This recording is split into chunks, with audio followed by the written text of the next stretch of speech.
But most generally speaking, this is not a target-rich environment for high-paying salaries in Panama City. Do you have an economic development plan that you want to share? I do not have an economic development plan.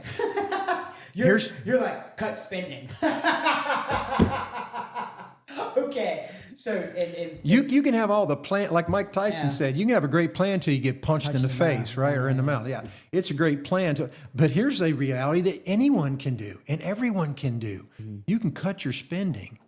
You can cut and there are so many places and examples of how the spending that you may not cut, you can change the way you spend it to make it more beneficial for the citizens. I'll give you a small example. We have in the city a system and a rule, guideline, whatever you want to call it, that says if the city is going to spend more than this amount of money, the city needs to obtain a minimum of 3 bids for that, whatever it may be. Maybe a service, maybe a supply, maybe a contract or whatever. You need to have at least 3 bids. Now, why do you think that's a good policy? to at least have 3 bids. Yeah.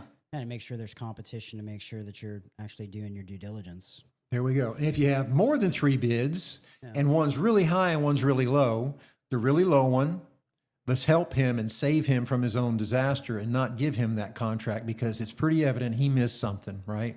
And the one that's super high, that guy's too busy to do the job. So he's thinking to himself, if I'm going to get this job and it's going to really stress me and my guys or my abilities, It's got to be worth it. it's got to be worth Yeah. it. So the more bids and the more median the middle bids are, the more realistic that number is to complete that job because these people are in competition.